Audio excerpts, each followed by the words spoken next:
President Muhammadu Buhari to attend 6th Tokyo International Conference on African Development as he gets applause for genuine efforts at addressing multi-dimensional problems of the country.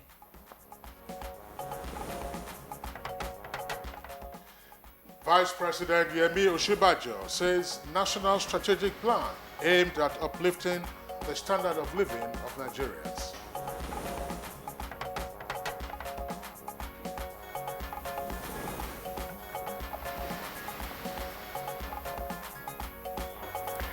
Niger Delta coastal state monarchs urge federal government to urgently constitute a dialogue team to ensure continuous peace in the region. And on Good Morning Nigeria today, our focus is on the re-emergence of white polio cases in the northeast of Nigeria.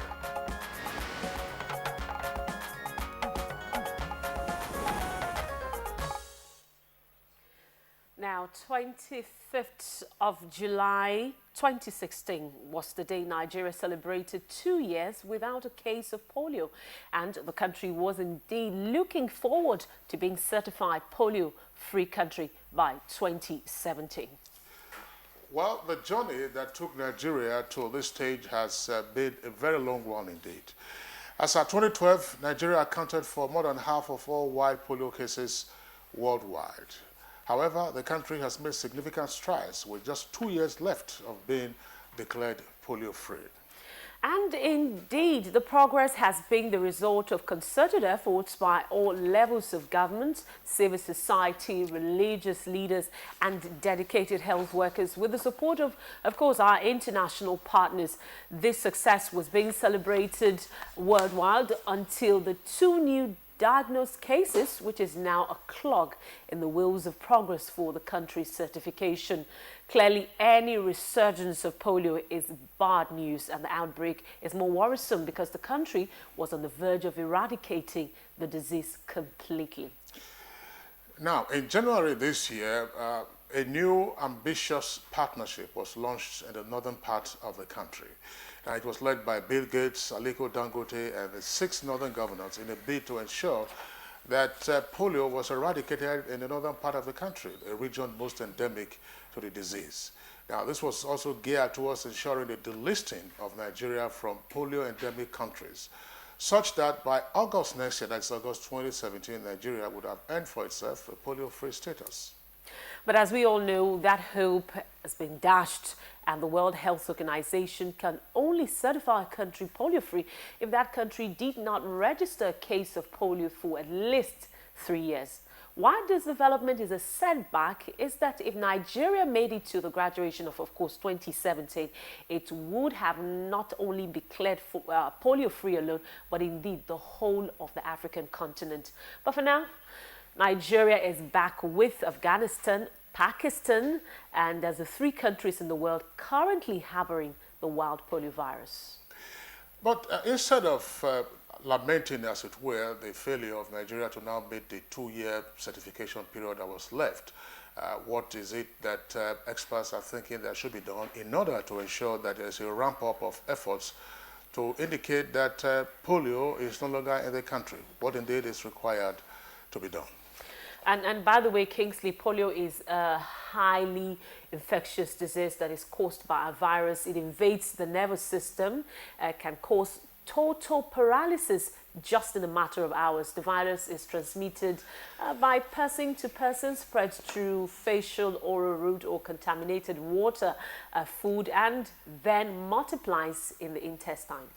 Well, a professor of virology at the University of Lagos, in his reaction to the latest bad news, said the implication of polio reoccurrence in Nigeria indicates that the country is not yet clear and that millions of children are once again at risk unless urgent steps are taken to track and then bring to a close the latest outbreak. And you're right, Kingsley, and that's why on Good Morning Nigeria this morning we are paying close attention to this issue of public importance today. We shall be seeking answers to some questions on what steps are being taken to ensure that the child is not caught by polio, and now the logistics, security challenges of accessing areas that are indeed hard to reach due to the issues in the northeast to vaccinate the children. How are they being addressed? These are some of the talking points this morning on our program, Good Morning Nigeria. And indeed, we're glad you're able to join us. I'm Rhoda Obo. You are welcome to the program. Indeed, Kingsley, it's a hope that has been dashed. Well, it's been dashed, but certainly we have a number of experts in the studios who will be talking about the steps that will be taken to ensure that this setback is overcome as quickly as possible, and that whatever hidden cases there might be are also quickly addressed. So it's on that note I join Rhoda Obo in welcoming you to this edition of the program. It's a wet morning in the Federal Capital Territory. I'm Kingsley Osadola. Well, of course, in the course of the program, we have our regular companion segments. These include newspaper review, business, and entertainment, as well as others. In the meantime, we are going over to the newsroom. And our newscaster this morning is Lydia Bassi. Hi, Lydia. Good morning, Kingsley. Thanks for joining us. President Muhammadu Buhari is expected to attend the 6th Tokyo International Conference on African Development, TICAD, in Nairobi, Kenya, from August 27th to 28th, 2016. A statement by the Special Advisor to the President on Media and Publicity, Femi Adesina, indicates that the summit, co-organized by the government of Japan, the United Nations Office of the Special Advisor on Africa, the United Nations Development Programme, the African Union, and the World Bank, will focus on promoting structural economic transformation through diversification, resilient health system for quality life, and social stability for shared prosperity.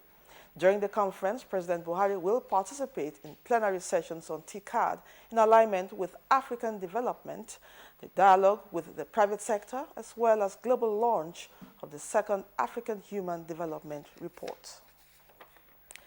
The Alaafin of Oyo, Oba Lamidi Adeyemi, has applauded the genuine efforts by President Muhammadu Buhari at addressing what he calls multidimensional problems of the country and solicited the support and understanding of Nigerians. State House correspondent Adamu Sambo reports that the monarch stated this at the presidential villa after giving further explanations on a memoranda he submitted to President Muhammadu Buhari on the way forward for Nigeria. Oba Adeyemi, who met the president behind closed doors, told newsmen that the memo captures the prevailing socio-economic and security challenges facing Nigeria, as well as the pragmatic ways of addressing them. And then he has asked me to pass this information to other traditional around my domain, that we should seek to assist the government in whatever area. That is very a listener, and such advice should be put in writing so that you then relate it with others to take a decision on the various dimensional problem that is affecting Nigeria. The Avenger problem, bumping of oil installation, the MEND, the Boko Haram insurgency in the northeast, and is to combat and praise the corruption frontally. We have offered some suggestions. The economy is firm, even though we are losing about 40 billion daily as a result of the Niger Avengers activities. The Alaafin of Oyo, who described the recent visit by the U.S. Secretary of State John Kerry to Nigeria as a major diplomatic victory for the president, used the forum to thank the Nigerian leader for the bold steps taken to restore order in Ikorodu and Arepo areas of the southwest. Vice President Yemi Osinbajo says the nation awaits the successful handling of the implementation of government strategic plans by the nation's workforce towards the attainment of the Sustainable Development Goals. Speaking at the 15th Joint Planning Board and National Council on Development Planning, NCDP, meeting in Kano, the Vice President maintained that the National Strategic Plan of the Buhari administration is fashioned towards addressing issues affecting the health and social life of the people of the country, as captured in the United Nations recommended SDGs. This country has everything that it takes to be great. The major catalysts of that greatness are you and I, the men and women who are privileged today to serve in public office. Every country of the world depends on its public servants, whether elected or appointed, to chart the path to progress and development. I'm confident that if we remain positive, resourceful, and focused, our country can achieve the lofty goals and great heights that we have set for ourselves. Acceptance to grace this occasion is a clear testimony of the present administration's desire and commitment to raising the quality of life of Nigerians. President Muhammadu Buhari has congratulated the Christian community on the 80th birthday of Prelate Emeritus Methodist Church of Nigeria, Sunday Gofe Mbang. The president, in a statement by the Special Advisor, Media and Publicity, Femi Adesina, congratulates Mbang and members of his family for a rich life lived in the service of God, humanity, and the nation. He commends the courage of His Eminence in always speaking out against corruption, praying the Almighty God to grant him good health and more years of service to his fatherland. President Buhari has also congratulated an eminent academic and former Minister of Petroleum Resources, Professor Tam David West, as he turns 80 on August 26, 2016. He recalls with fond memories his long-term relationship with the elder statesman when he served as Minister of Petroleum. The President commends Professor David West's steadfastness and forthrightness on issues of good governance, democracy, human rights, and the unity of Nigeria. He assures the octogenarian that his place in Nigeria's history is guaranteed for the statesmanship, fearlessness, intellectual depth, and versatility that he brought into public discourse. Information and Culture Minister Lai Mohammed says the MOU signed with the British Council is a further confirmation of the federal government's determination to fully develop the culture and tourism sector in Nigeria. The minister said this at the signing ceremony in Edinburgh, Scotland.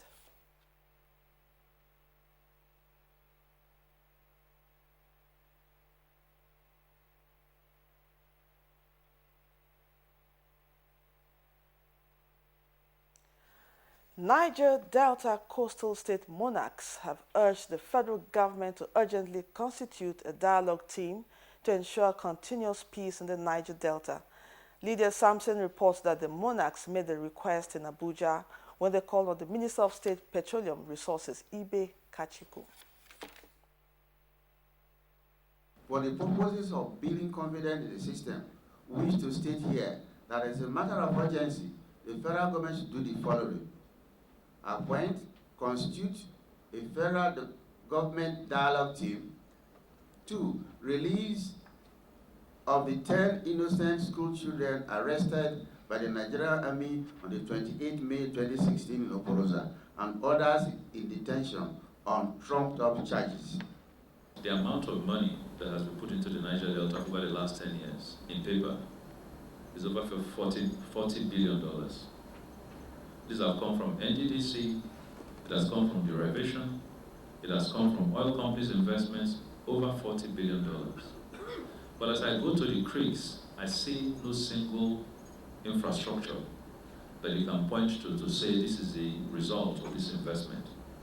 So what it means is that we must begin to do some soul searching ourselves. Where did all this money go to? And now to health matters.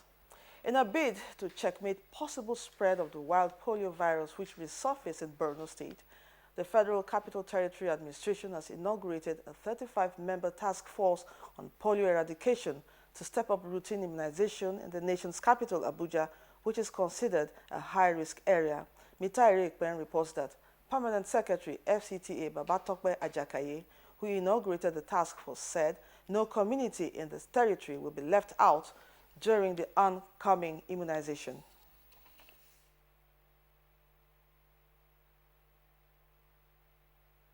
Immunization campaigns at the area council level.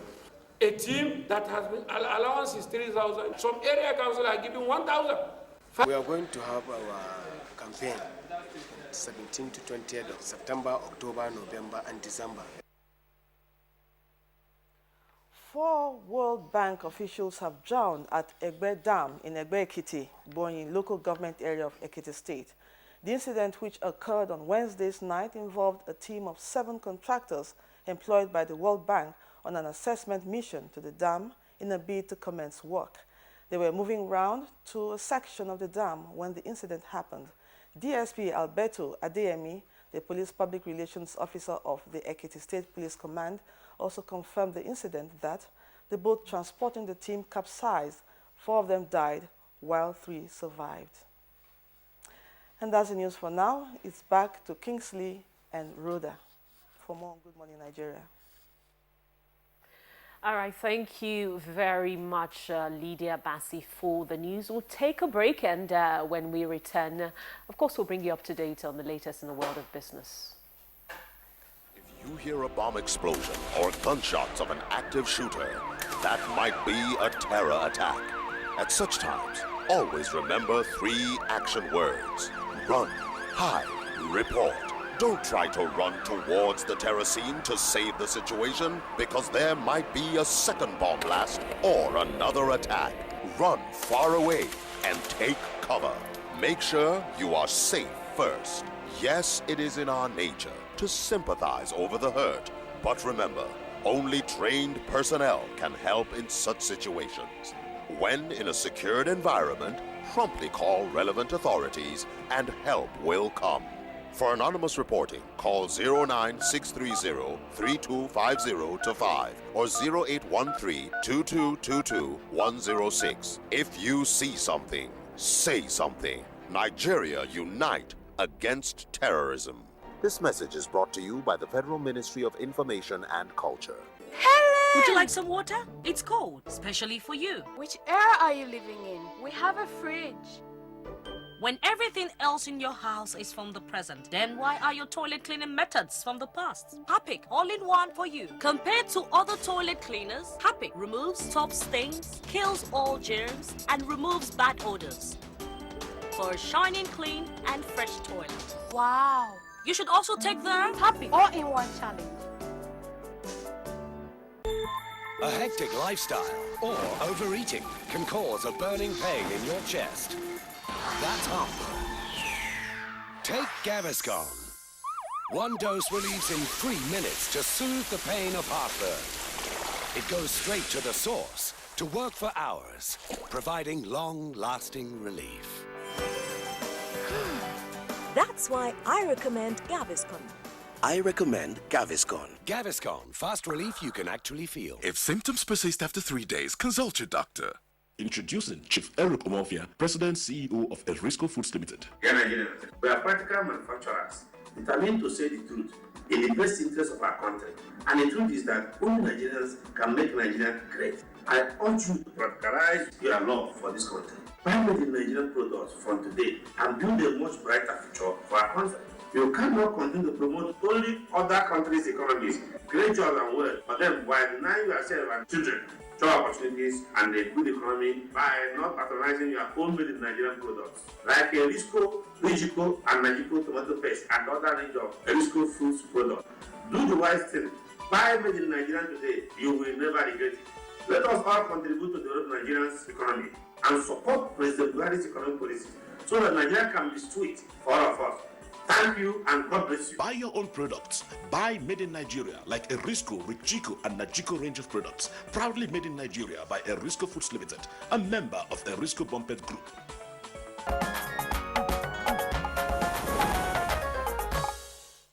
All right, let's now join Leah Katung Babatunde for the business news on Good Morning Nigeria.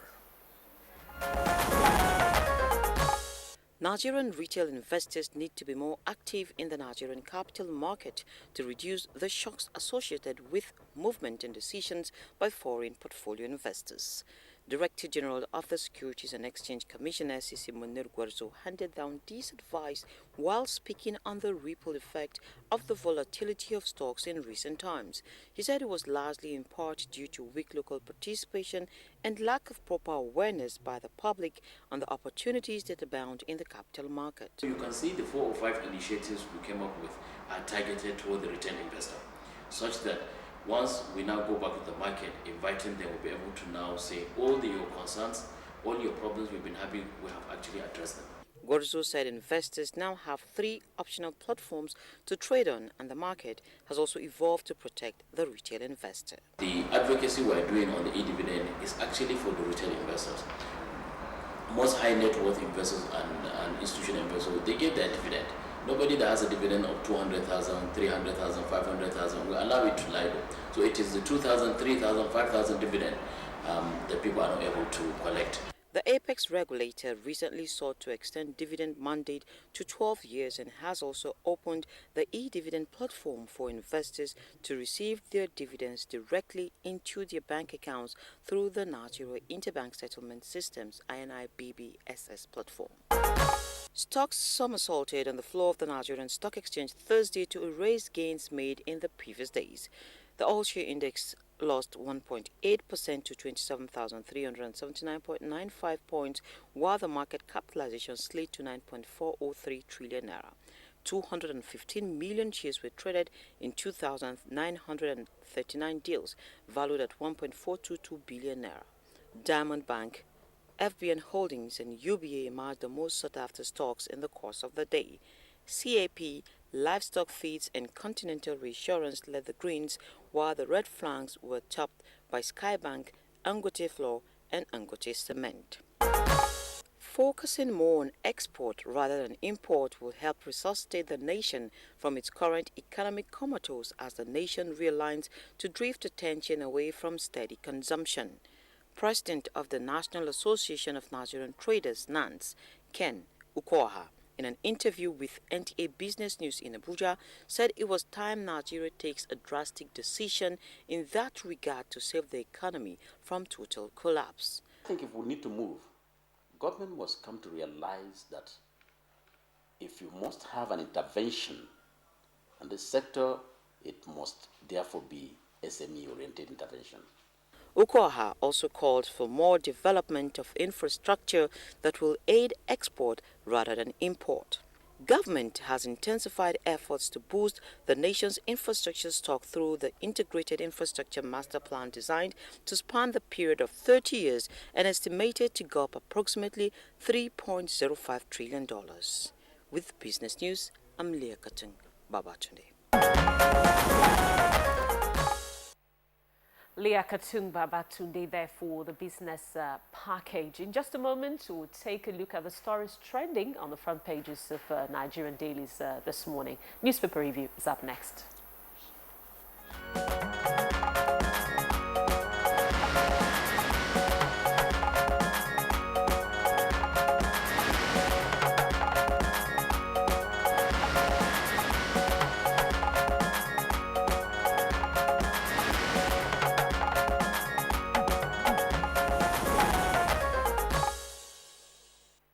Our newspaper reviewer Bayo Teyebi is already seated. It's a wet morning here in the nation's capital. Yes. Thank God you made it down. Well, good morning. Really, yes. Good morning. How are you today? Fine. Good morning, Nigeria.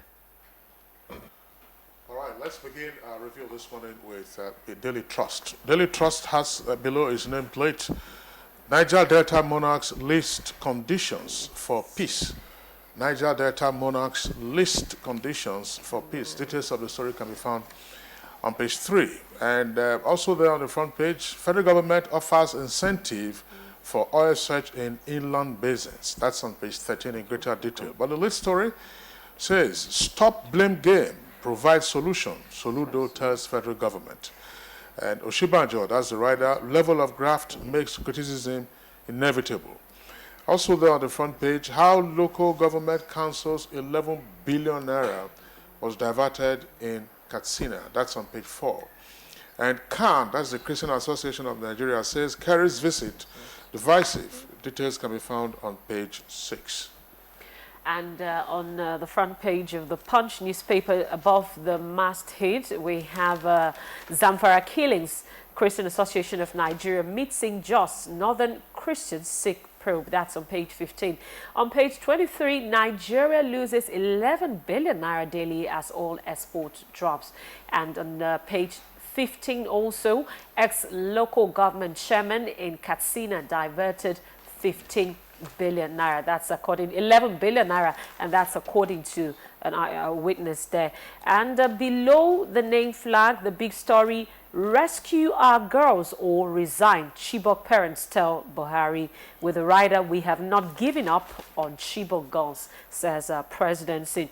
Beside the picture story, Federal government seeks $125 million World Bank loan to fight polio. And that's what we're discussing this morning. On page 4 and 5, foster mother cages girl inside bush for 5 months. The picture story is that of IDPs protesting yesterday in Maiduguri, as there was a gridlock on the Maiduguri highway. It says IDPs protest poor feeding, block Borno highway. Bayo.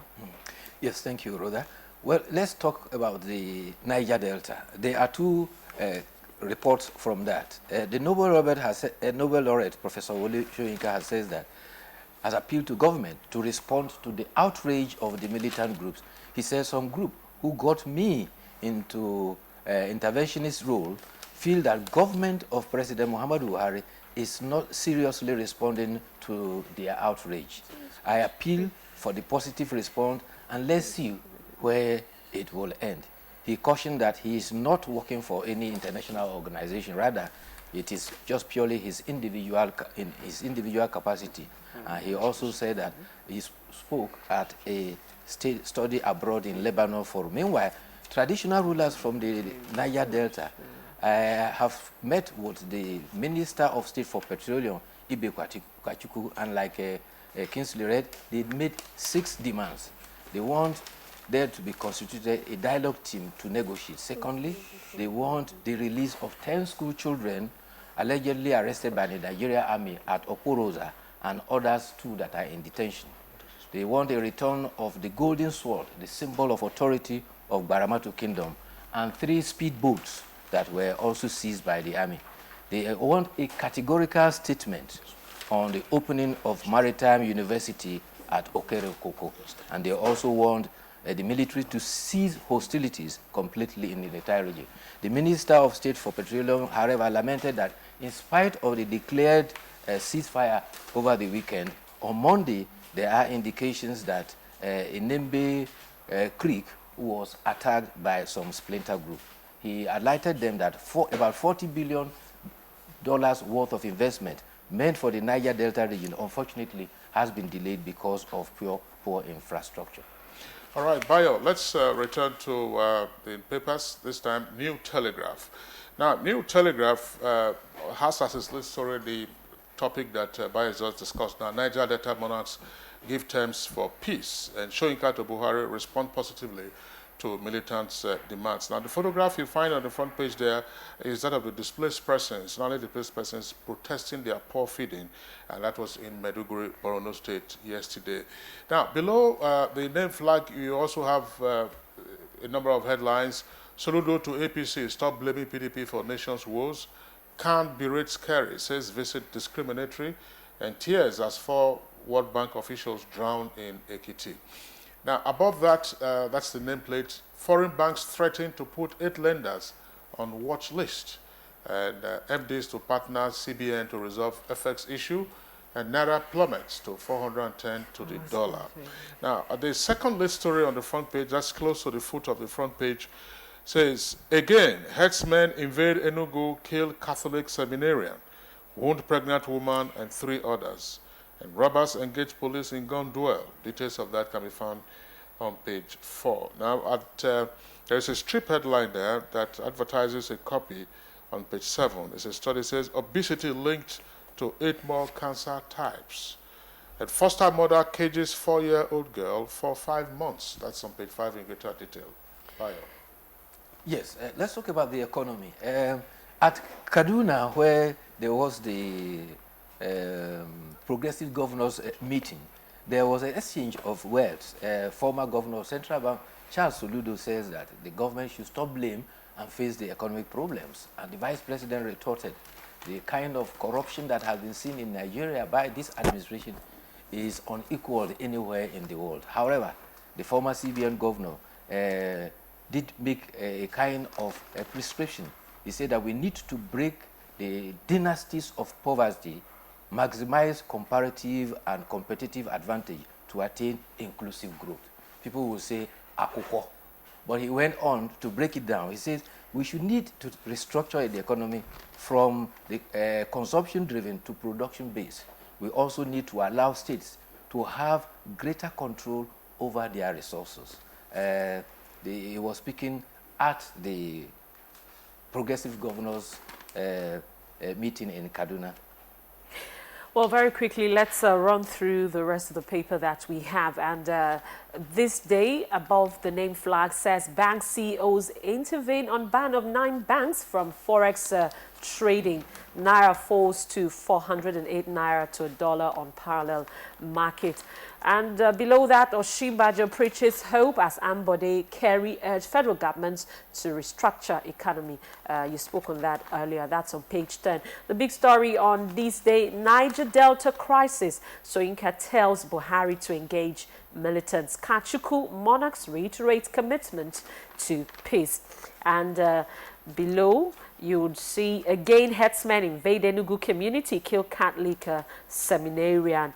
And on the foot of the paper, Chibok families to Buhari, bring back our girls or resign. That's on page 11. And the picture story on this day is that of President Muhammadu Buhari with the Alafi of Oyo, His Royal Highness Kabiyesi Obalamidi Adeyemi III, the visit at the presidential villa just yesterday. Yeah, well, let's take a look at the Nation newspaper. Nation newspaper, the lead story says 7.5 billion naira local car purchase loans scheme on the way. 7.5 billion naira local car purchase loan scheme on the way. 2 riders to that headline. South African firm to provide counterpart funding, and CBN and council in talks.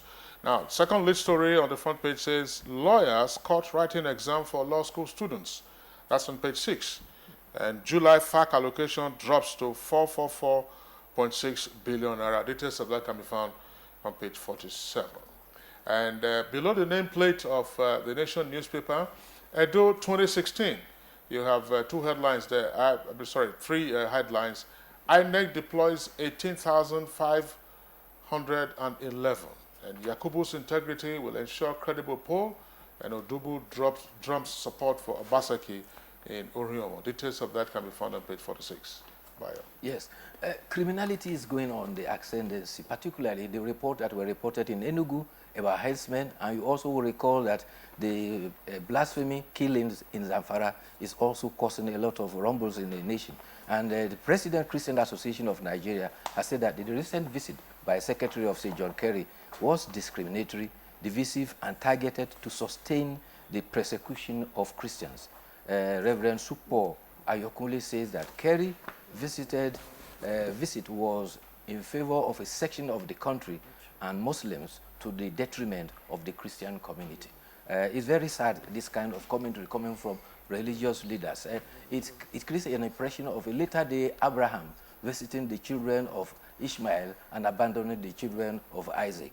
There's also tragedy at Egbe in Ekiti State. 4 workers on the World Bank assisted program were drowned. The 4 that drowned, unfortunately, were not wearing life jackets. 3 that survived were wearing life jackets. They were sailing from one side of the dam to the other. In fact, they were rescued by local fishermen. Kano State House of Assembly is on the news.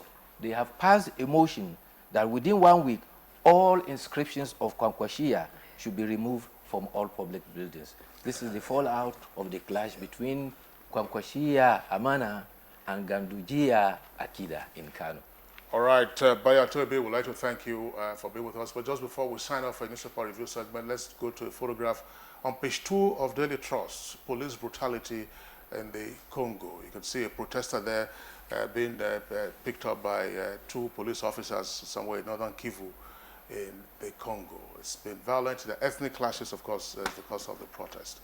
All right, so that photo note would like to end our newspaper review segment. Bayo, thank you for being with us this week. We'll see you again on Monday. Yes. Okay. All right, thank you very much, Bayo, once again. We'll take a break now, and when we return, our focus this morning, the resurgence of polio in the Northeast, and of course, the steps that are being taken to quickly deal with the issue. We'll be back in just a moment. Nigerians. Suicide bombers are not spirits. They are not ghosts. They are human beings like you and me. They live amongst us. They are your neighbors. They are your friends today, but terrorists tomorrow. So you must know your neighbor now. Security begins with you and me. Know your neighbor. Be vigilant. Be security conscious. Report suspicious persons, objects, and movements to the police and other security agencies. The security of our nation is a duty for you and me. If you see something, say something. Nigeria, unite against terrorism. This message is brought to you by the Federal Ministry of Information and Culture. Would you like some water? It's cold, especially for you. Which era are you living in? We have a fridge.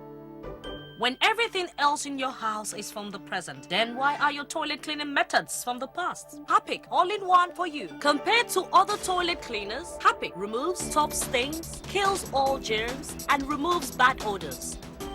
For a shining clean and fresh toilet. Wow. You should also take the Harpic all-in-one challenge. A hectic lifestyle or overeating can cause a burning pain in your chest. That's hunger. Take Gaviscon. One dose relieves in 3 minutes to soothe the pain of heartburn. It goes straight to the source to work for hours, providing long-lasting relief. That's why I recommend Gaviscon. I recommend Gaviscon. Gaviscon, fast relief you can actually feel. If symptoms persist after 3 days, consult your doctor. Do you know that 2.5 million children in Nigeria are malnourished, and about 500,000 are likely to die yearly if nothing is done? To combat this public health emergency, Her Excellency Aisha Muhammad Buhari initiated Get Involved, a component of a future assured project to fight malnutrition in children, especially those at the internally displaced people's camp. The launch of the Get Involved project is an opportunity for all well-meaning Nigerians from all walks of life to lend their support to this noble cause. The pre-launch of Get Involved project is from 29th August to 2nd September 2016. Time 9 a.m. to 5 p.m. daily. Venue International Conference Center, Abuja. Launching holds on Saturday, 3rd of September 2016. Time 10 a.m. Venue International Conference Center, Abuja. For more details, email programs@futureassured.org.ng. Get involved and save the life of a Nigerian child today.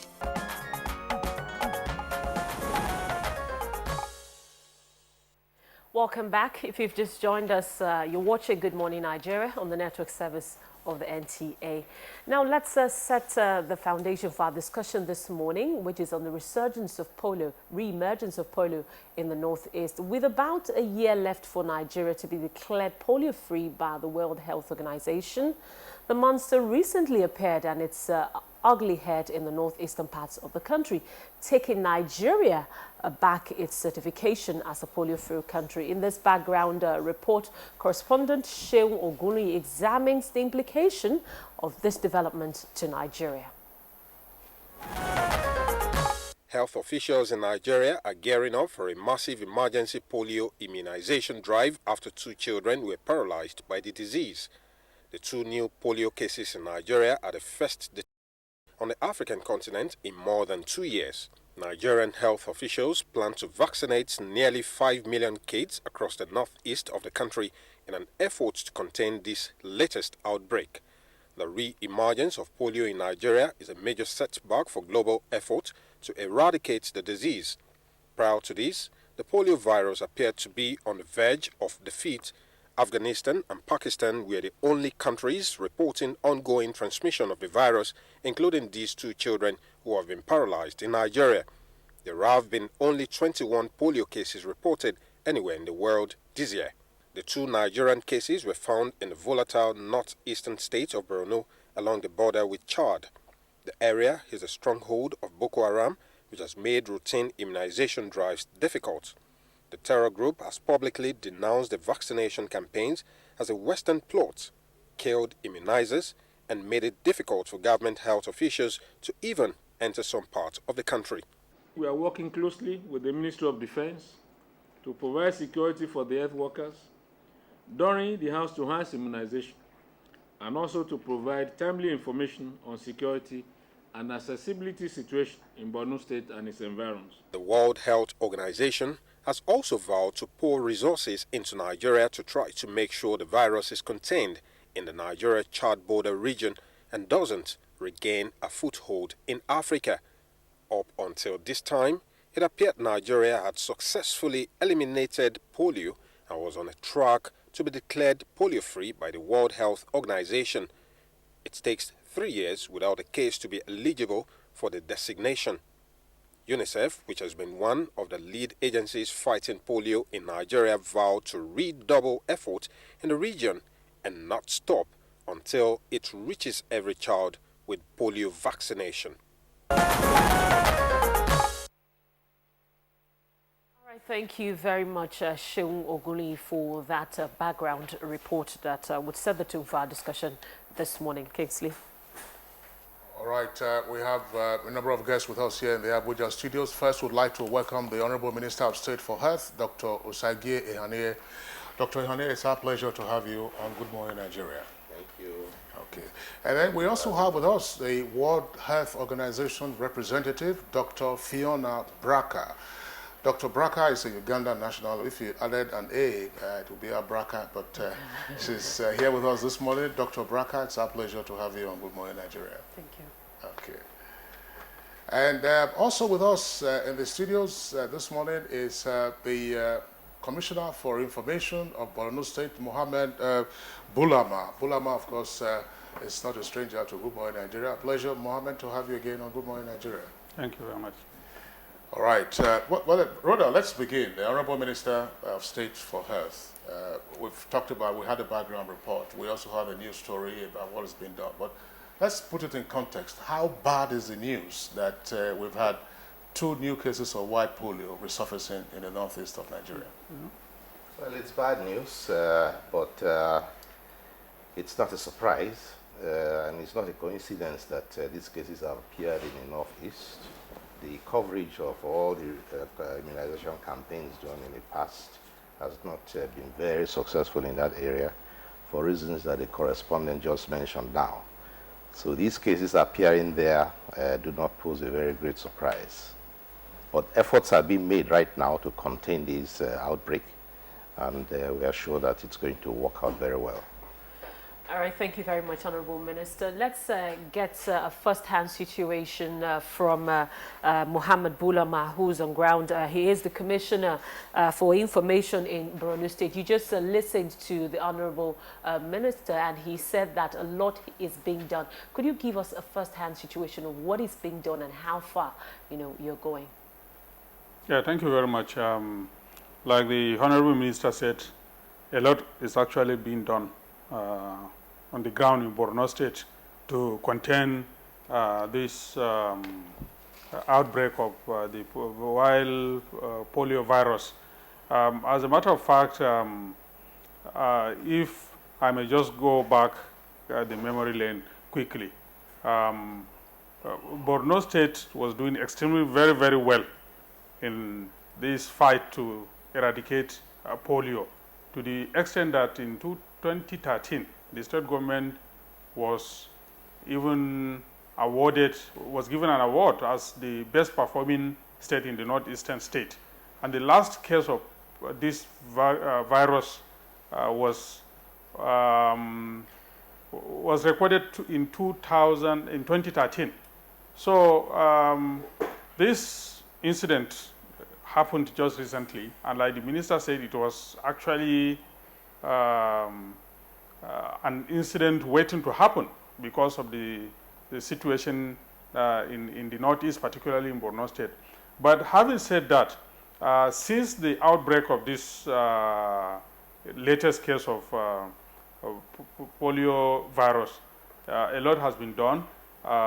Immunization survey was quickly taken around the area among contact and non-contact persons, and immunization exercises have already taken place between August 15 and August 18 in 5 contiguous local government areas.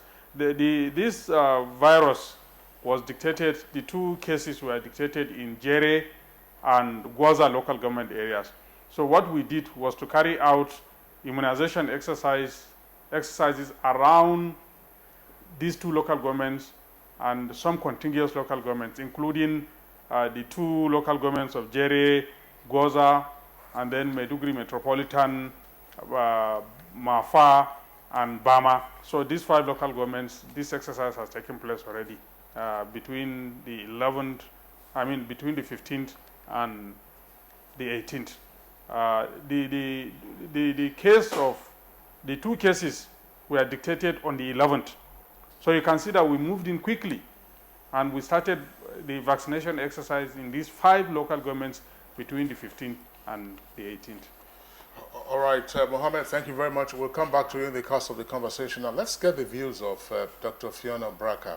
Again, for the benefit of some of our viewers who probably do not have a greater appreciation of what all of this is about, why is the WHO concerned about the total eradication of white polio virus from the face of the earth? Thank you very much. From WHO, as you know, we are working in partnership with several partners globally to ensure that polio is eradicated globally. And this is a disease that can be prevented. There is a vaccine that is available, that is cheap. As long as it can be delivered to all children, it should be eradicated. We do not want to have paralyzed children from a disease that is preventable.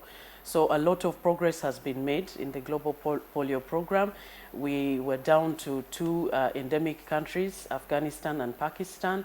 And we feel, even though this is a setback in Nigeria, there is a strong system in place in Nigeria to rapidly mount a robust response. As long as we can ensure access is achieved, we are in position to stop the spread of this virus. So we are working very closely with the government to ensure that this outbreak is rapidly interrupted, and so that we are back on track to achieve certification as a region, as an African region. Okay, now let's come back to the Honorable Minister of State. What are the predisposing factors? I mean, every child is predisposed to being infected with the polio virus, or if there are certain peculiarities that will predispose an individual to infection? Well, this is a viral disease, and it's transmitted orophacal transmission when the virus is ingested somehow and is excreted. And somehow or the other, there is a connection between what you eat or what you drink and then the infection. And if you do not have immunity, then there's a possibility of contracting polio. So the main thrust of preventing this disease is immunization. And that's why there's been a global drive to immunize children under 5 and then introduce polio immunization routinely to all children, so as to eradicate this terrible disease. Well, Honorable Minister, thank you very much.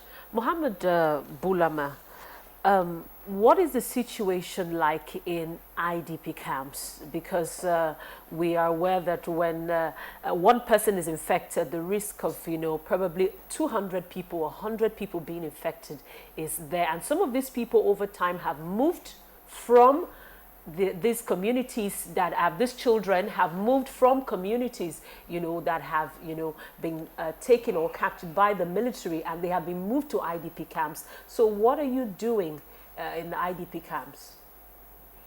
Thank you very much. We're actually doing a lot in conjunction with partners like the WHO, UNICEF, the Federal Ministry of Health, and many other partners that work with us in the camps. And like you said, a lot of new people are moving out from the clutches of areas that hitherto were under the control of Boko Haram to the camps. So we had always anticipated such situations, and preliminary measures have been taken to ensure that such situations are contained. So as we speak, robust, very, very, very robust responses have been put in place by the state government, by all the partners, I said the federal government.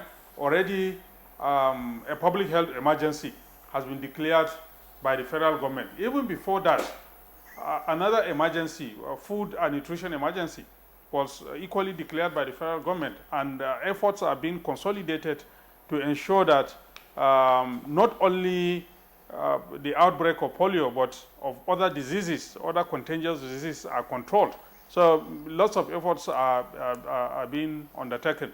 And I want to use this opportunity to appeal to our partners to continue to support us, to continue to even scale up their support so that we cope with this very, very serious situation we are facing in Borno State, in the camps, in the host communities, and in the local governments that were just recently liberated from the clutches of Boko Haram by our gallant military.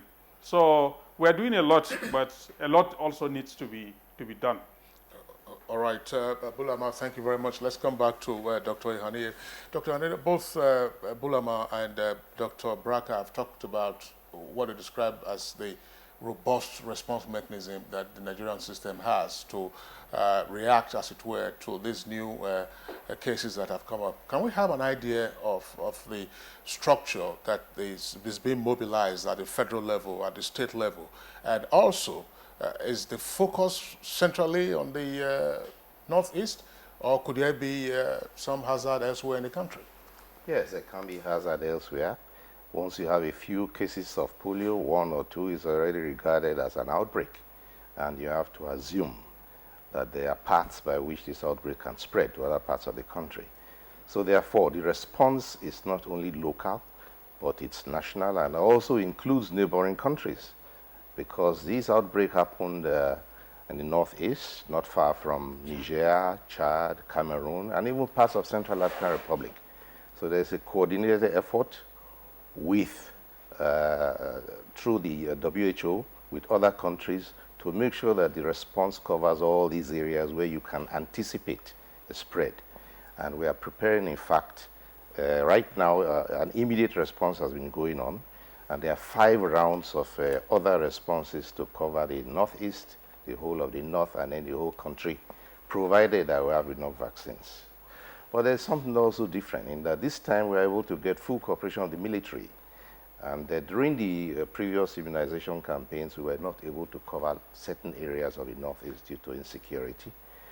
But with the cooperation and collaboration with the armed forces, we hope to be able to increase coverage because the army can go into places where civilians cannot go into.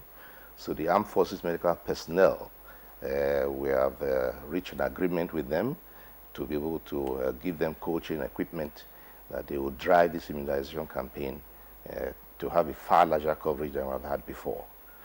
So those are the efforts that are in place to make sure that this outbreak is contained. All right, thank you very much, Honorable Minister. Dr. Fiona, you just listened to the Honorable Minister. He said that there are collaborations between the WHO and, of course, other countries within the Lake Chad, basin. We're talking Cameroon, Niger, Chad, and all of that. What is this collaboration like already, especially with this outbreak? What is the mechanism that's been put in place to ensure that children over there are also immunized or also protected? So the WHO has tried to link up the 5 countries in the Lake Chad basin. And just last week, all 5 ministers of health from these countries signed a joint declaration declaring this regional emergency. So right at the highest level, there is that commitment, and we feel that this has set the tone for the 5 countries to work closely together. There is a joint multinational task force that has been established based in N'Djamena, Chad, with representatives from each of the 5 countries that will be sitting together, sharing information, collaborating within themselves to make sure that the plans are aligned and that we address this outbreak in collaboration. A regional work plan has been developed, again, trying to synchronize the activities. So the 5 rounds the Honorable Minister is talking about that will be done in Nigeria will similarly be done in the other countries as well. And there will be monitoring, joint monitoring of these activities on the ground. And we believe that this joint effort will help us to address the risks of a spread of the virus, will improve the intelligence and surveillance between the countries, and in the end help us to contain the virus, preventing spread beyond just Nigeria, but if at all it happens beyond the 5 countries in the Lake Chad Basin. So this is the joint collaborative effort that's going on. All right, Dr. Braka, thank you very much. We'll come back to you again in the course of this conversation. Mohammed Bulama, Commissioner for Information in Borno State. How much community cooperation is available or will be available in the latest effort by the various partners, led by the federal government, your state government, WHO and others, to get to this? What level of cooperation can be expected? Yes, I can assure the nation that the people of Borno State, the masses of the people of Borno State are ready to give their full cooperation and support to this effort, this coordinated effort being undertaken by all the partners. Even before now, we've been working very closely with organizations like the Bill and Melinda Gates Foundation, the Dangote Foundation. They've been supporting us, and we've been mobilizing the communities. The traditional rulers, traditional institutions, community leaders, health workers are fully mobilized to support this initiative that is being undertaken. And I want to also let the nation know that just recently, after the recent incident, His Excellency the Governor of Borno State, Alhaji Kashim Shettima, convened a meeting of all the stakeholders in the health sector and the communities involved, with a view to ensuring that we eradicate this virus once and for all. So I want to assure you that the government of Borno State is fully committed, and the people of Borno State are also fully determined and committed to ensure that we will provide all our support to the effort that is geared towards finally eliminating the polio virus in the state. Now, the only impediment we are facing in the state today is the fact that there are certain communities that are still inaccessible because of the insurgency and the military counter-insurgency operation going on in the state. So because of this, there are certain communities.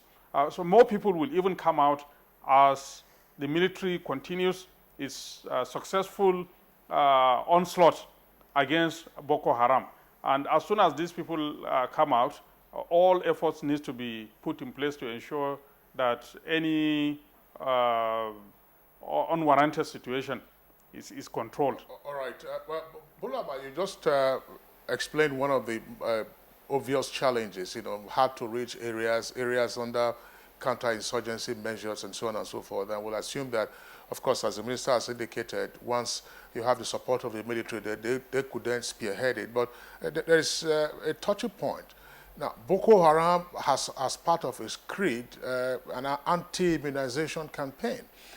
Is it possible that there are enclaves where there are persons, who might have bought into this ideology, into this creed, and therefore will resist any attempt now to immunize them? Yeah, it's not impossible that such a situation exists.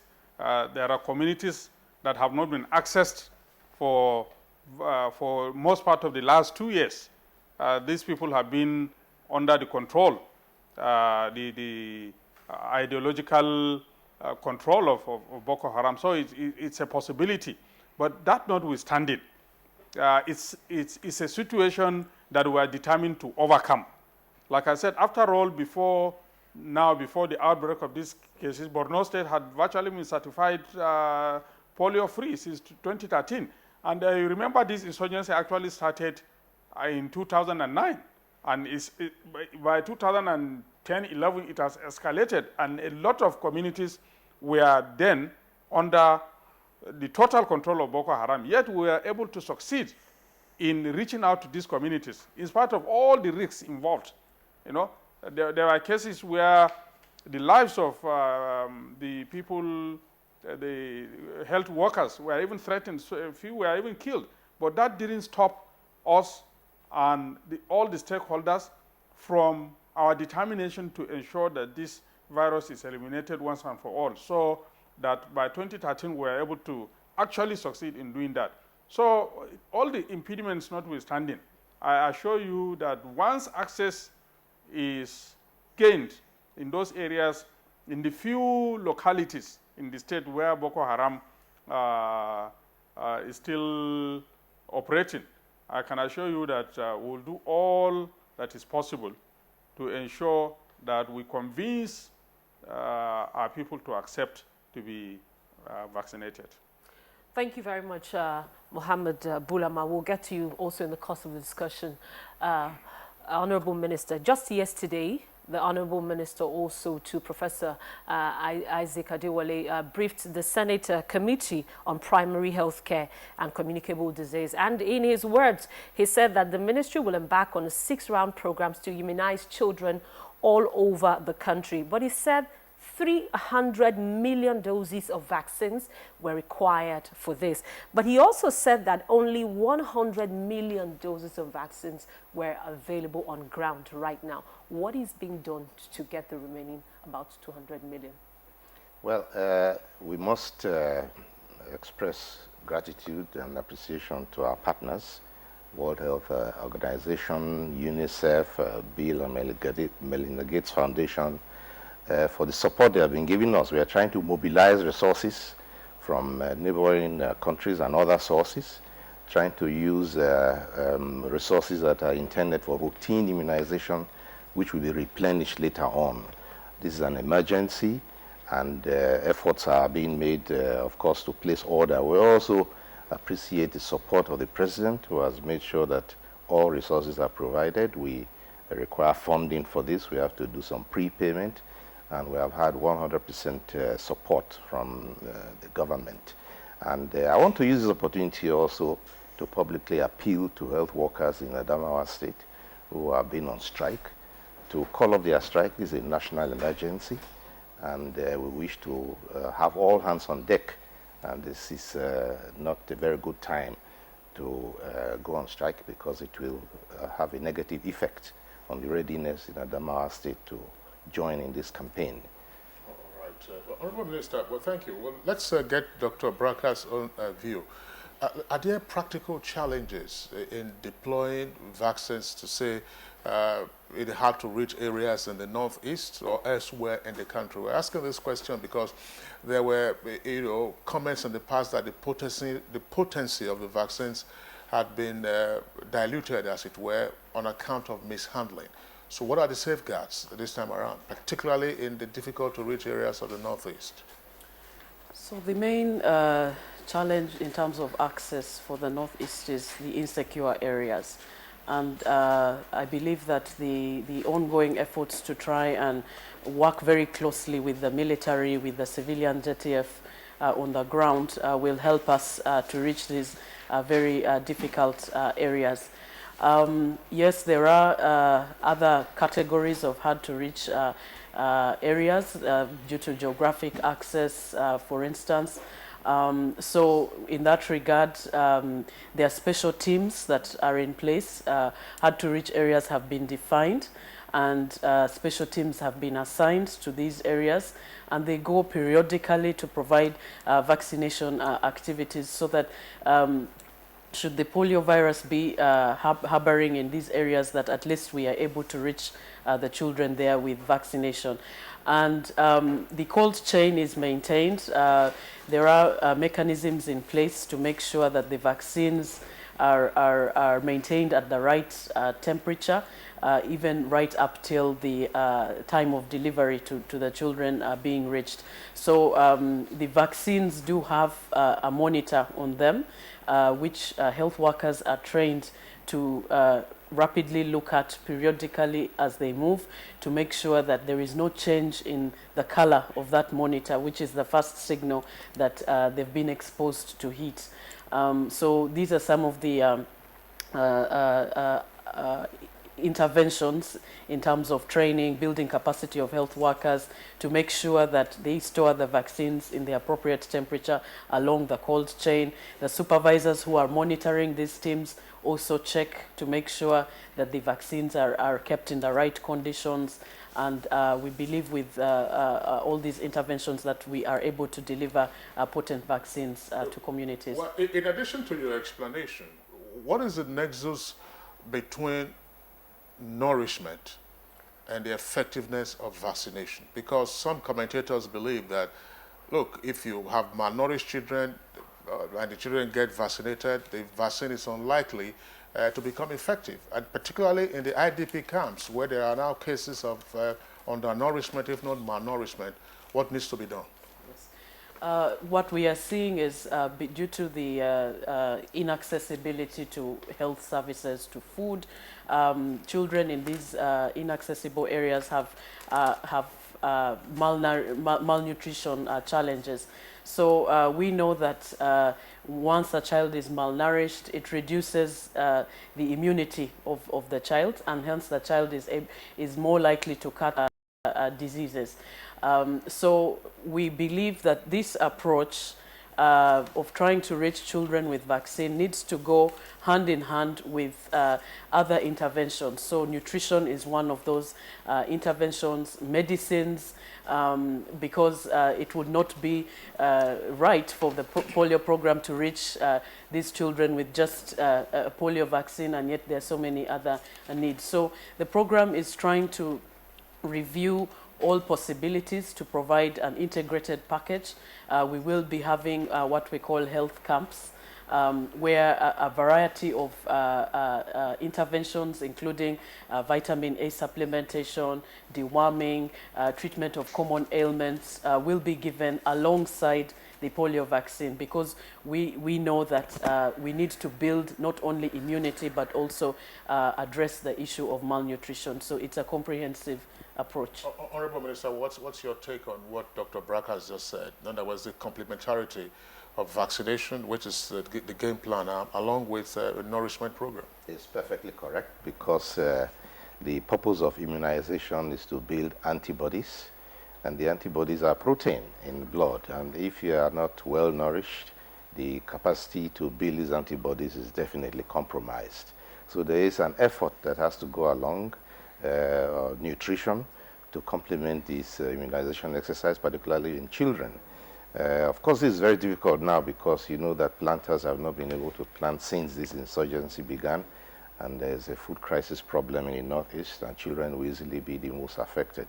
So there are efforts to bring nutritional support into the areas that are affected, and in some cases the malnutrition is so severe that they have to use therapeutic food, which we are beginning to, which is being deployed with the help of our partners. So yes, you are correct. This effort needs to go, these two efforts need to go hand in hand. Okay, well Mohammed Bulama, how critical is the nutrition condition in perhaps IDP camps or recently liberated areas? What kind of assistance would you need, assuming the situation is critical? Yeah, you are right. The situation is critical, and so we need as much support as we can get. On our part, we are doing our best to give the best support and care possible to the people in the IDP camps and even in the host communities. But as you will know, it's really a situation that is becoming almost overwhelming for the state government alone to contend. Of course, I want to quickly acknowledge that our partners are doing all they can to assist us. But the fact of the matter is that more and more people are being liberated from the clutches of Boko Haram every day. The Chief of Army Staff just recently said that 20,000 people have recently been liberated from the hands of Boko Haram. We already have up to 400,000 people in the camps. And so just in the camps alone, over 400,000 people. We have more than 20, about 30 camps spread across the state. So it's actually a very, very, very serious situation. So, and we need as much support as we can get to continue to feed these people, to look after their health, to provide all the necessities that they require until they go back to their host communities. And then, of course, as we speak, in the few pockets of Boko Haram territory that we still have, just a few pockets, we have people who have not had access to food and medical, health care for the past 2 or 3 years. So you can imagine when these people are finally liberated, they will need a lot of support.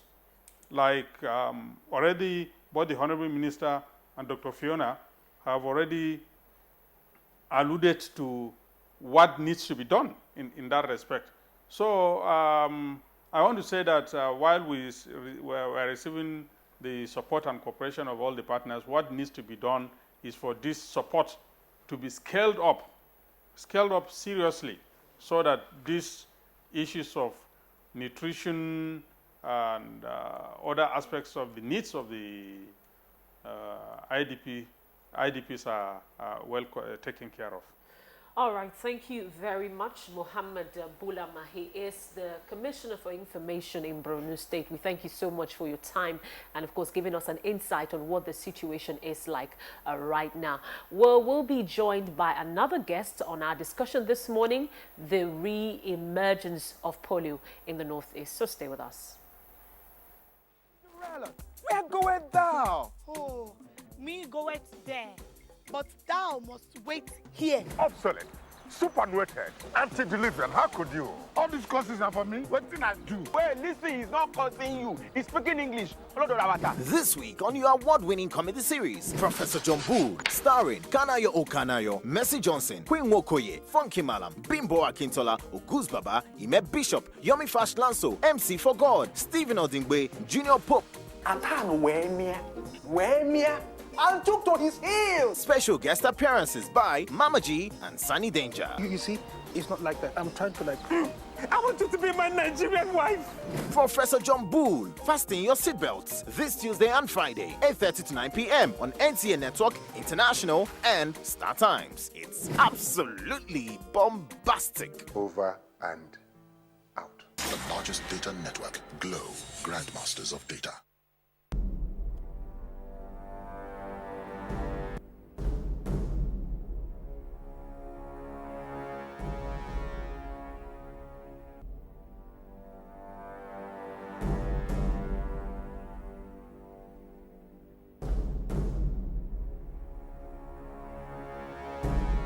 Don't listen to your husband.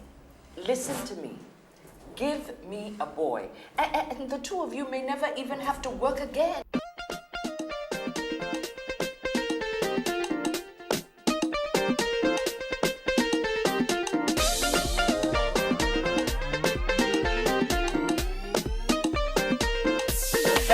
Yeah, sharp guy, how are you?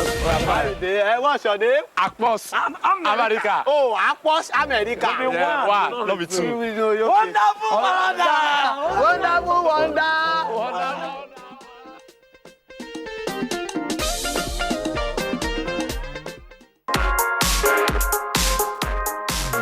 As a build-up towards the 17th of June 2017 deadline for digital switchover, NTA is hosting a strategic and innovative business solution meeting tagged Million Eyeball.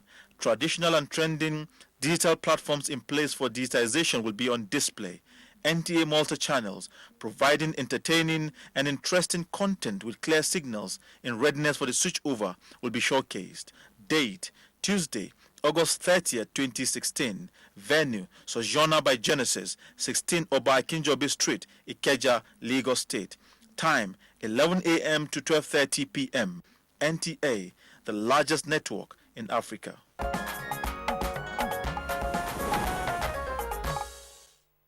All right, you're welcome back, but if you just tuned in, it's Good Morning Nigeria, and we are reaching you live on the network service of the Nigerian Television Authority. Our principal item for discussion this morning remains the re-emergence of white polio virus in the northeast of the country. We still have with us in the studio the Honorable Minister of State for Health, Dr. Osagie Ehanie, and also with us here, WHO representative, Dr. Fiona Braka. We just signed off the Honorable Commissioner for Information of Borno State, but we are being joined now by another guest, as my colleague Rhoda earlier indicated, and he is Dr. Emmanuel Odu. He is the Acting Executive Director of National Primary Healthcare Development Agency based here in Abuja. Dr. Odu, it's our pleasure to have you on Good Morning Nigeria. Thank you very much, and good morning, Nigeria. All right, let's stay with you. Your agency is primarily responsible for vaccination and so on and so forth. Practical issues now for you to handle. There was a report that one of the 2 cases recently discovered in the Northeast probably had 2 or 3 doses of the vaccine, and yet we're having the occurrence of polio in that particular individual. How many doses are required and when? And what are the issues in administering the vaccine? Thank you very much. Under the routine schedule, 4 doses, at least 4 doses of the oral polio vaccine are required to be administered, and that is expected to confer immunity and protect the recipient from being afflicted by the polio virus and causing the polio disease. Now, the case in question received a particular kind of the oral polio vaccine, which is a monovalent OPV, which protects against vaccine circulating poliovirus, because at a point there was the presence of vaccine-derived circulating poliovirus detected. So the response for it was to administer the polio vaccine that are specific to it. So the infection that led to the occurrence of polio in that particular child was not protected by the particular vaccine that was received. So it is not a case of the polio vaccine not being potent. It's not a case of any weakness in the operational systems of government or National Primary Care Development Agency and the state at large. So you just explained what went wrong now. I mean, for a mother or a parent, whether educated or illiterate, all you see is that veil and a drop is being put in the child's mouth. There's no way for you to ascertain whether what you are getting is the right one. What is the responsibility of a parent or a guardian presenting a child for immunization? Well, when a child is presented for immunization, first let's consider the routine immunization that deals with delivering the polio vaccine that caters for all strains of poliovirus. The mother will bring the child, present the child, and is vaccinated by by health professionals. And for the campaign rounds, for different rounds, on each of the occasions, the children are supposed to be brought forward for vaccination. Over a number of rounds, and they will be adequately protected. All right, thank you very much, Dr. Emmanuel Odu. But then let's get back to the Honorable Minister. Part of the things that Honorable Minister Professor Isaac Adewale itemized yesterday was that President Muhammadu Buhari promptly released 9.8 billion naira for this fight. And of course, we hear that the federal government is also seeking 125 million US dollars for this issue. Is funding a problem? What is the situation with funding right now? Well, the situation with funding right now, as you have said, we have already received 9.8 million. Of the $125 million World Bank facility, a part of it will be used for this same exercise. The main activity is to place order for the vaccines. You asked about the vaccines earlier today. So that is part of the activity that has to be done. Then there are the operational costs, and then the costs of other supplementary activities. So funding is not going to be a problem if we receive all the support that we are promised, particularly also from our partners, Bill and Melinda Gates Foundation, the World Health Organization. They have been very supportive, and UNICEF. So if all the promises are met, we should not have a problem. All right, Dr. Fiona Braka, let's come back again to the intervention by the WHO.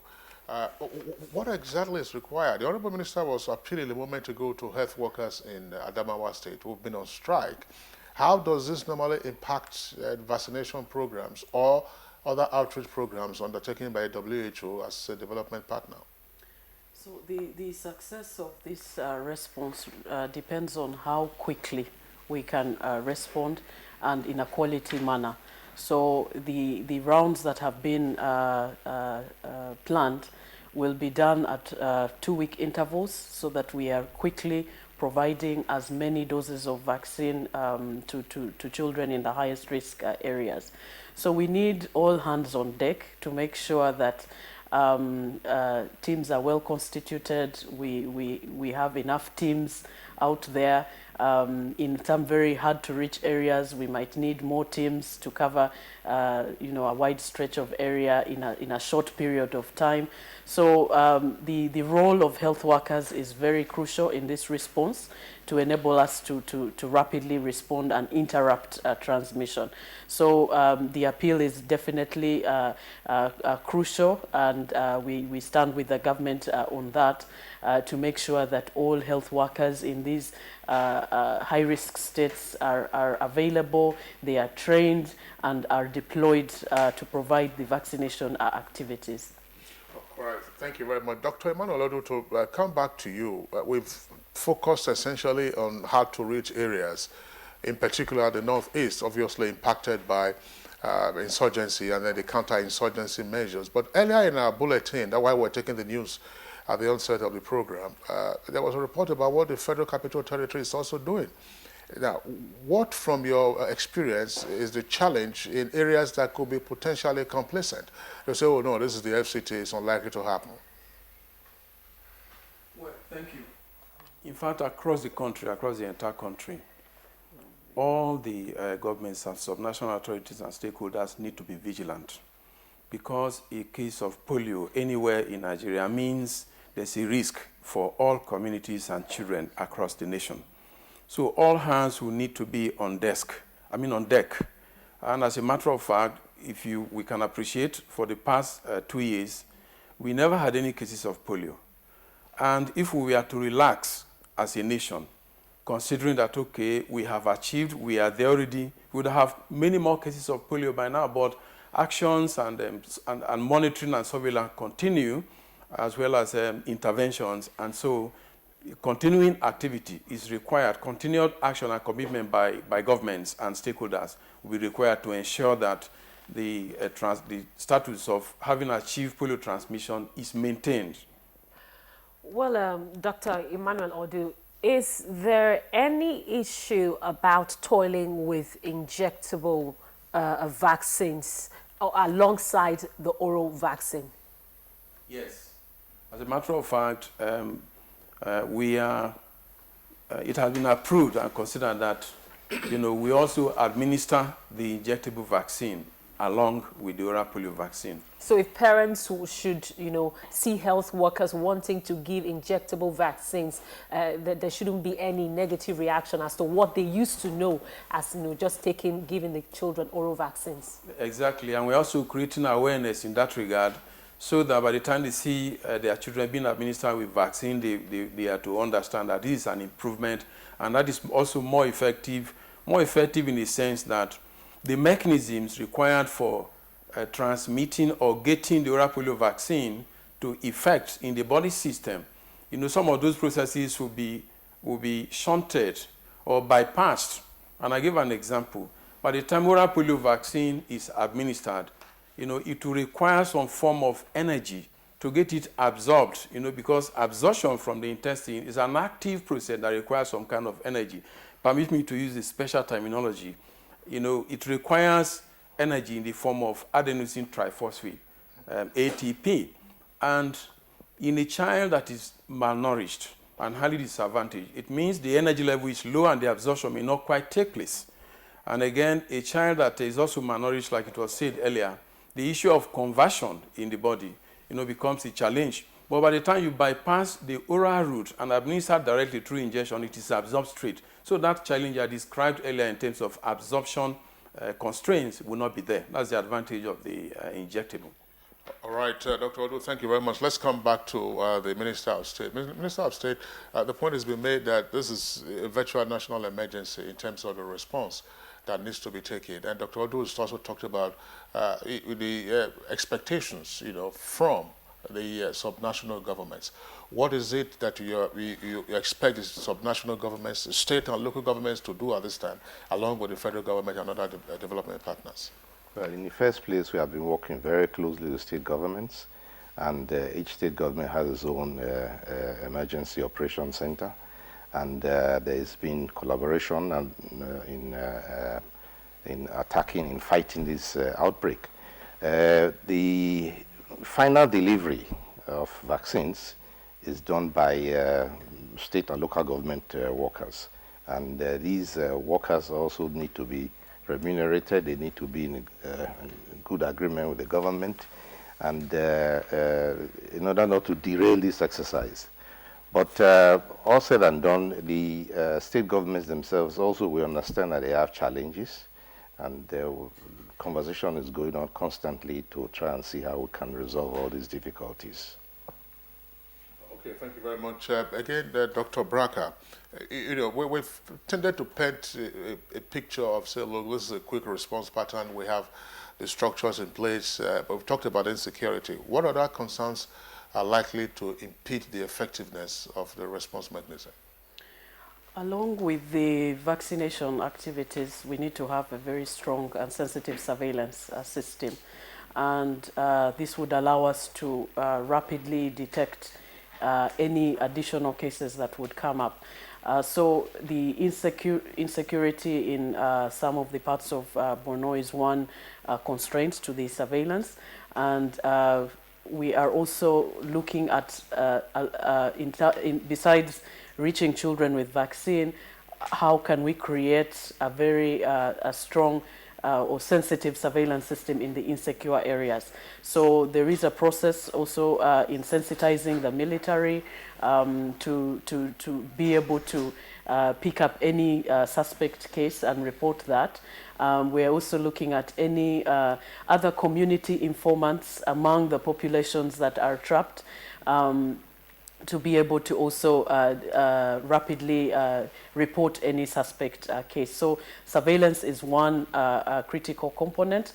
Then the other strategy is that besides the campaigns, in between those campaigns, we have to continue providing vaccines. So special interventions will be necessary at strategic points where children are coming out of recently liberated areas, along transit routes, along the border areas, in the IDP camps themselves, so that there is a continuous process of vaccination besides vaccination campaigns. So those are some of the additional components of the response. All right, thank you very much, Dr. Fiona. We'll come back to you.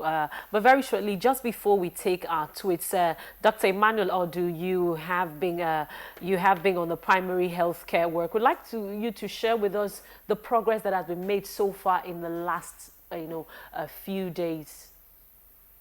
Well, thank you very much. The moment we got information with regards to the outbreak, the current outbreak in Borno State, we mobilized stakeholders, notified various stakeholders, communicated to all the state governments in terms of the outbreak, and we also made communications to traditional leaders, especially the northern traditional leaders, and sensitized them. In addition to that, we went up, investigated the outbreak, and came up with a plan for an immediate response. And the immediate response included investigation of the various cases in both Jere and Jere and Goza, and we went ahead to implement the plan, the immediate response, which included 5 local government areas: Maiduguri Municipal Area Council, Jere local government area, Mafa, Goza, as well as Bama local government areas. A number of wards for Jere and Maiduguri Municipal Area Council, it had to do with all the local government areas, but in Mafa, one ward, Goza, as well as Bama, 2 wards, each of them. And in that exercise, we vaccinated a total of over 800,000 children under the age of 5 years. So that is what is going on. In addition to that, other rounds have been planned to come forward. Beginning on the 27th, which is coming Saturday, vaccination will be held in all the 5 selected states of Borno, Gombe, Adamawa, as well as Taraba. I was just wondering, Dr. Odu, the minister was talking earlier about states and local government needing to incentivize their workers so as to join in the emergency response that we have on our hands. Ordinarily, do you have an incentive scheme for those who are part of your immunization campaign, and particularly, in very challenging environments? Yes, that's part of the operational contributions, operational leadership being provided by the federal government. All the vaccinators or members of the vaccinating teams are provided with incentives, throughout the period that they participate in this process. And for those in hard-to-reach areas or inaccessible areas or risky areas, we partner with the military, in both micro-planning and the operations going to the field, and we provide necessary incentive to them also. Talking about incentive and what needs to be done at the state level, we are mindful of the fact that there's a strike action of the health workers going on in Adamawa State now, and we are working with, at the national level, we are working with the leadership of the Medical and Health Workers Union, as well as making communications to the Adamawa State officials towards ensuring the resolution of this situation before the implementation commencement next Saturday. All right, Dr. Odu, thank you very much. Just to indicate, as my colleague Blessing said, Rhoda said earlier, Blessing is my other colleague, she was here yesterday. We have a number of tweets that have come in, and viewers have taken advantage of the Twitter handle at NTA GMA. We'll take some of those tweets right now. All right, the very first one is from Olatan Ojo. He says, as vaccines are being carried out to these places, food as well should be accompanying it. And another tweet from Olaiton Ojo is the inability of the health authorities to move polio vaccine to Boko Haram strongholds in the northeast is the main cause of the reemergence. And Ayokoa Mike says the northeast government should do the needful by addressing the menace of polio decisively. Garba Sule says the resurgence of polio is due to the insurgency, and more attention should be given to surveillance with financial backup to boost the morale of workers. And finally, Sani Michael Imokoji says, thank you, NTA, for the good work you're doing every day of the week. You are the best, and you're setting the pace, GMN. All right, those are some of the tweets that we are taking in the meantime. Let's return to our guest.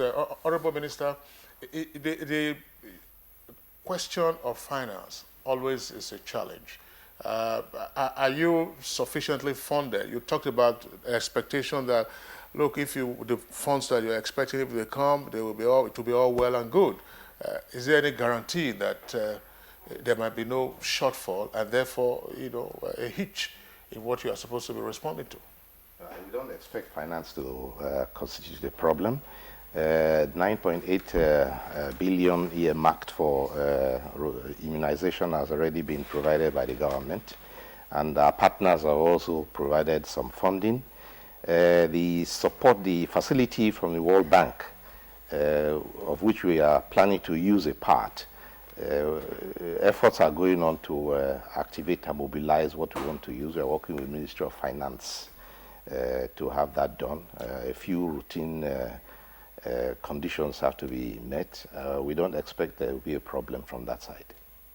Well, again, just to back up, I mean, viral infections, they don't belong to the same category. We're hearing wild polio now. And there's also the case of Lassa fever somewhere in Delta.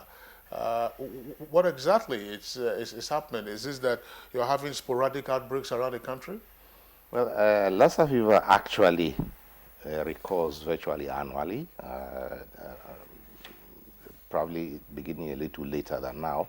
This year is a little early. This was a surprise outbreak, if I will call it that, because there's actually been only one case in Delta, which was treated in Delta for a long time and then transferred to Anambra, and the patient eventually expired there.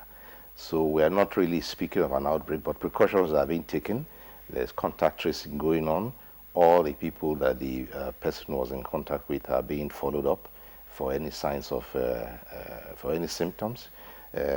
Necessary medication has been provided to all these areas, and personal protective equipment has also been distributed, so that government, the Ministry of Health, is fully on top of that particular issue.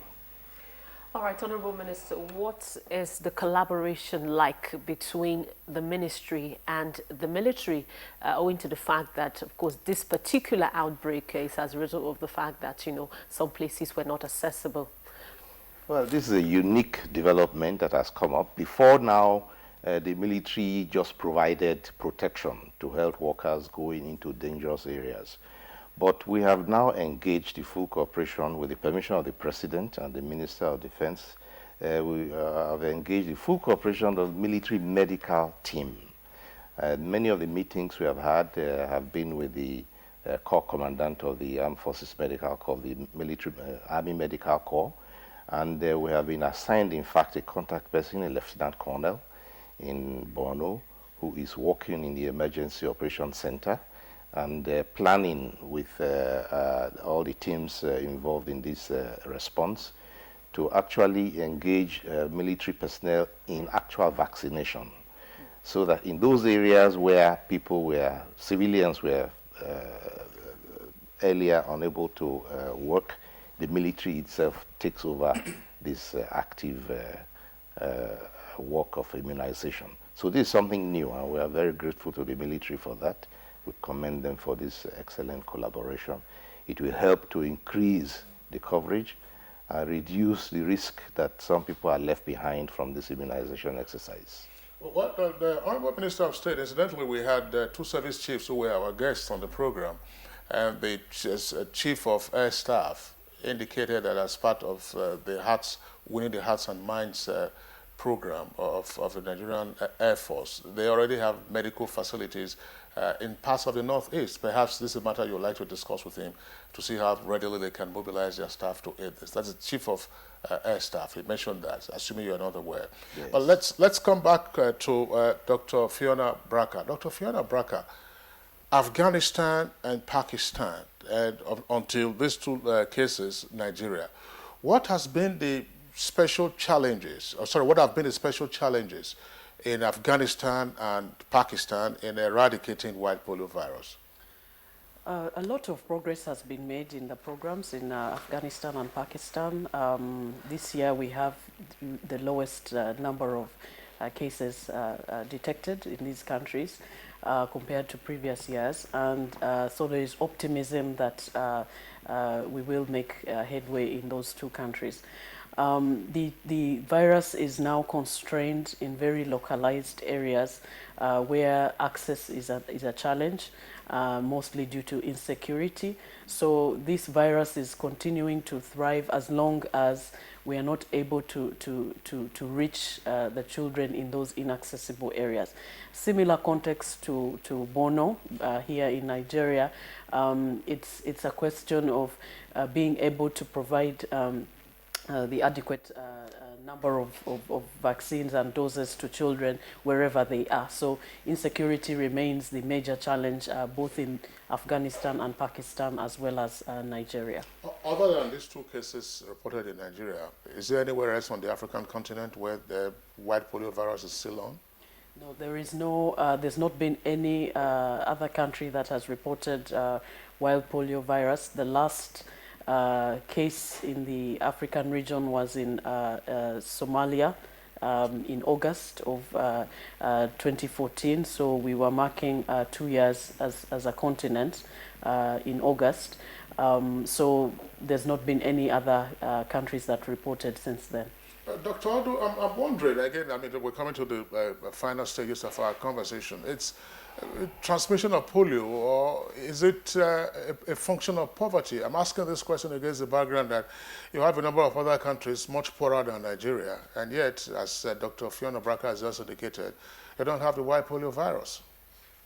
Well, polio transmission is not specifically a function of poverty, and I think it's more of a function of sanitation and hygiene status, then compliance with routine immunization. That is, in the absence of good routine immunization and patronage by the citizens, the community immunity, what we refer to as herd immunity, will be low, and then transmission from person to person will happen. But if people comply, by the schedules of routine immunization, whereby a newborn is given oral polio vaccine, and 6 weeks after that, there's another dose, 10 weeks after birth, a third dose, and 14 weeks after birth, the final dose of routine. If that happens to every child that is born, then there will be sufficient immunity, such that even if a case is introduced into the population, since those who are susceptible to it are not available because of the effect of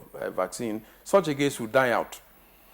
But if the level of routine immunization and patronage is very low, then transmission can go on. So what we have been doing really is to supplement or complement the routine, the fairly low routine immunization over the years with the supplemental campaigns, house-to-house campaigns, to improve the immune system.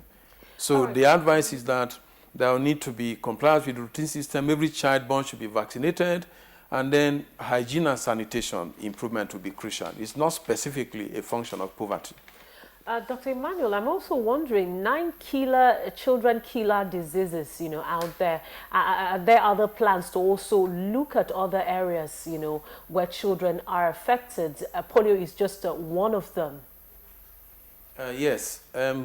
By our routine and disease control programs, we focus attention on other diseases, focus attention on other childhood killer diseases, diphtheria, tetanus, pertussis, tuberculosis, and other conditions. We also target on them. And as a matter of fact, we are also working towards achieving, along with other countries, towards achieving elimination of measles.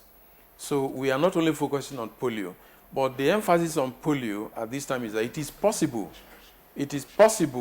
to eliminate and eradicate polio transmission completely, because it's a transmission that happens, from person to person in man, and the reservoir is not elsewhere, so it can be really eradicated. And we have come to the verge of it.